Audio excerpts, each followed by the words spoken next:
Hey everyone, thanks for watching. I'm doing this video because I want to see if there's someone else out there who's never owned a smartphone, a mobile phone, tablet, Wi-Fi, anything that connects to a computer or telephone system through the airwaves. So I've had an Ethernet cable with a desktop plugged in with a router for about the last 20 years. Since about the year 99, 2000 I think was the first time I got an internet connection. So yeah, 25 years, and that's been fine for me. But it started before that. By the way, I'm making this video because I'm hoping to find someone else like myself. It's a little bit odd being the only person you know under about age 80 that doesn't have one of these things. So it started about when I read that book, Tripods. You might recognise the back of it. So there was a TV series, actually. That's the tripod from the TV series. Came out in 1984, and I saw that when I was about 10. I think it came out in 85 where I live, and in it there's these three boys here, and they have a adventure to get away from these guys, the tripods, and tripods control you by putting a cap on your head, and it's an electronic device of some kind, connects to some kind of network, and it basically just hypnotizes you or controls your thoughts. And it started out in this book, When the Tripods Came. They describe how it starts out with the television. So they aliens from some other planet, and they start out by creating a TV show, gets everyone hooked, and it's no one can quite pin where the TV show comes from, but it's very entertaining and slightly bemuddling and confusing, and uses music and images and cartoons and real life, a bit like TV these days, and gives you a kind of sense of confusion and also entertainment, and also slightly disturbing, and it's very addictive, and they call it the Trippy Show. And when I read these books, the first three after the TV series, the books are better, by the way, than the TV series, even though they did a pretty good job trying to stay true to the stories.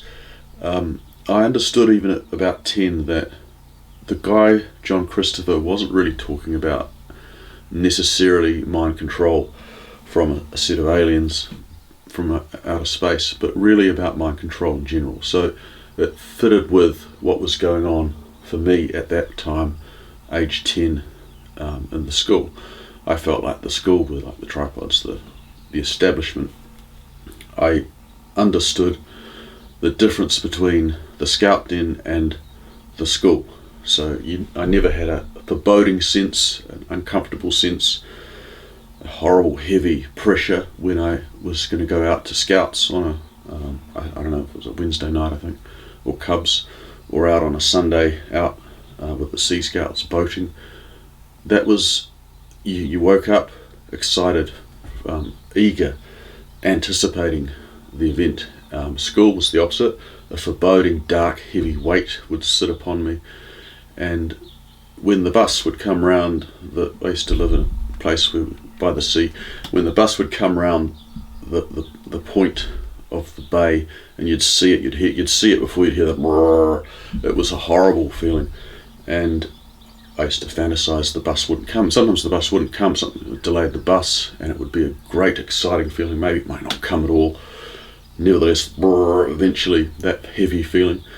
So school was heavy, whereas scouts was light and buoyant. And so of course I associated school with these things, and not just school. I guess as I got older, the television, I began to observe. I was born in the 70s, grew up much older in the 80s, so by about 1990 it was pretty clear, or the late 80s, that television was becoming worse, more like the Trippy Show in this book. And so I kind of stopped watching the television at probably about age 14, 15, and started reading books. Another book I read around that time was this one, Brave New World, and this one also, The Art of Loving. I got onto this guy, Erich Fromm, from Aldous Huxley, who talks about Erich Fromm in his foreword to Brave New World. So basically, I was already alert to the possibility that society was not what it was cracked up to be, and things were going on in ways that were basically possessing people, diminishing the full scope of what being a human ought to be, ought to mean. And so when cell phones came out in the 90s, I didn't feel good about it. It wasn't something I was hanging out to have. The telephone was a means of arranging some kind of in-person meetup with my friends, boating, tramping, or going out on an adventure together, going a place in the car, going out to a distant coastline to spend the night, anything to arrange real life action. And a telephone that followed me around wherever I went kind of made me imagine something my mother might have invented to keep a track of me as a young man heading out to the world. I appreciated getting out in the world and not being contactable quite at an early age, out in the hills or on the coast or on a boat. That was part of the excitement, part of the responsibility of it, was being uncontactable. So the idea of having a phone that follows you around was abhorrent in my 20s, to my teens, when they came out, I don't know, 1990, around then. So yeah, right from the start it felt like a really bad idea, and they only just got worse. They not just follow you around, they also, you can send messages and people can talk to you with writing stuff to you, and then eventually pictures. So it went from worse to worse, from my opinion. And I also noticed, having health issues and so on, that I did notice the kind of prickly sensation when you hold the things up to your head. One job I had, I was a second in charge in a retail chain, and we were required to use an old-fashioned, very heavy brick phone we wanted to talk to the main office. That was the only way we could do it, and that was the only job I ever had where I was asked to use one of these things. And I did notice something, I don't know what you'd call it, but some kind of sensation, this heavy brick thing with a big battery, and when you used it, I'd feel a little bit of a prickling feeling on my skin. So I thought, well, stuff this is not a good idea. So I never used it after that, and I quit that job.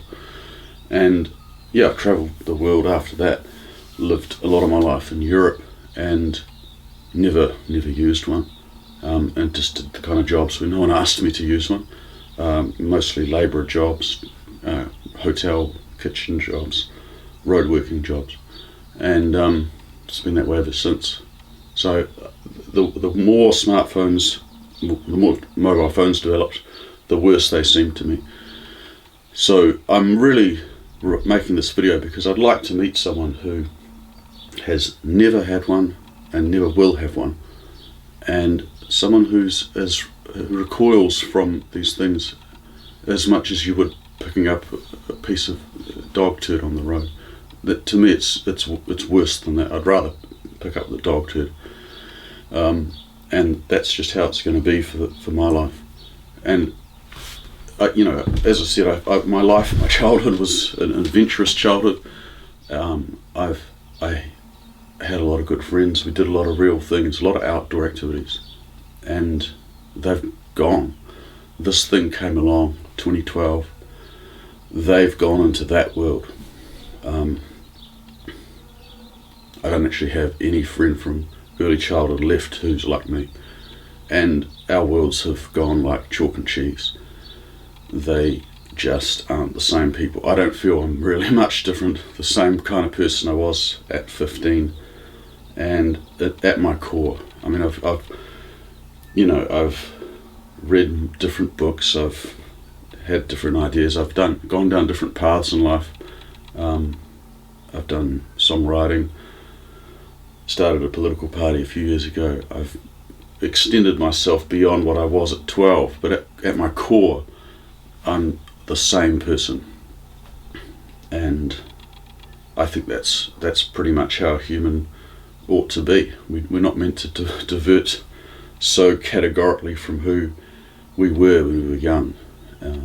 That's the kind of anchoring, the continuity that builds sanity and society, by following the bit inside that made us feel alive and maintaining a connection with that aliveness that we felt when we were in our early years of life. So yeah, I'm writing this to find someone else. I do watch YouTube occasionally because that's where people talk about things these days. We used to talk under starry nights and tents and on top of mountainsides. Just doesn't happen anymore. I don't know anyone who does that. If they do, they bring their phone with them and they're doing, tapping away while they're up there on the hillside, and that's a wet blanket for me. I want to leave the building if that's going on. So I guess, yeah, first and foremost, I'd like to find a friend who will just be, who can just be still, sit like this and sit on the deck, have a cool drink, look out at those trees and just be still, and have the kids running around, doing their thing, having adventures, and join in a little bit, but also just let them do that, and just know that they're doing what we did when we were kids, and just enjoy that a little bit with a bit of distance from it, and do things that interest ourselves, whether that's writing, art, conversations, music, engaging with the outside world like I am here, doing things in real life that interest us, being part of a community, above all being still, being in the here and now, reading books. There's another book I found recently,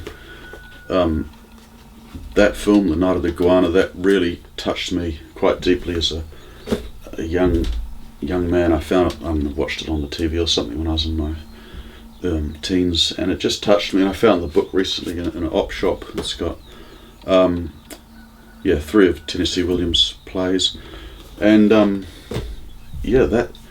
this is what makes me want to get up in the morning, being connected with others and being connected with core and the physical world, you could say the spiritual world, consciousness, and enjoying one another. I don't think humans can really enjoy one another when this little god, this little tin god, dirty little tin god, is in their pocket. I don't think it's possible. I really believe one ought to throw that thing down straight away, and so I hope and trust there's others like me who've lived the same way and also threw it down or never picked it up, briefly picked it up maybe for a few minutes like I did once, and then tossed that down quick smart, knowing it was a bad idea. It's a bad idea, folks. I don't think one channel I found on YouTube recently that I've really enjoyed is called Functional Melancholic, I believe. I'll put a link in the description. I really enjoy your videos if you're watching this. One little thing I disagree with this channel, the guy on this channel, I can't see the digital era really not going away. I don't think it can stay long term. I think one way or another it has to implode. Either it affects people and it affects society to such a degree that the next generation can't and won't make the next generation of digital stuff because it will just damage them so much they won't even be able to look at a screen eventually. This might be 100 years out, but one way or another I can't see it lasting. And this brings me back to this book, because the core of this book is deciding that this thing here is not right.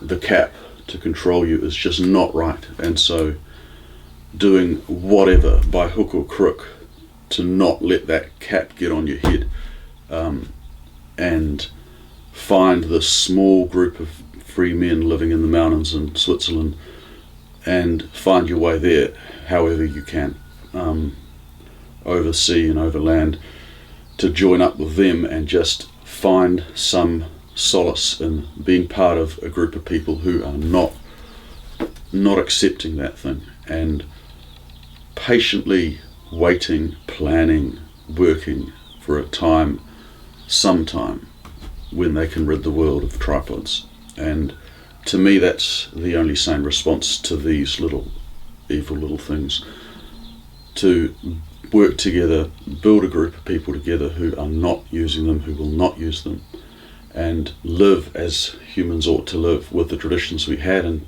new traditions. I think of literature as storytelling and mythology, and so to me this is spirituality. Religion is, or spiritual traditions and spirituality are storytelling, and so science fiction and, you know, books like this, or just books, even books like this one, Erich Fromm, or these plays, you know, these are stories. This is spirituality. These are the religious traditions of all time. You know, the books of the Bible were just the books somehow at that time.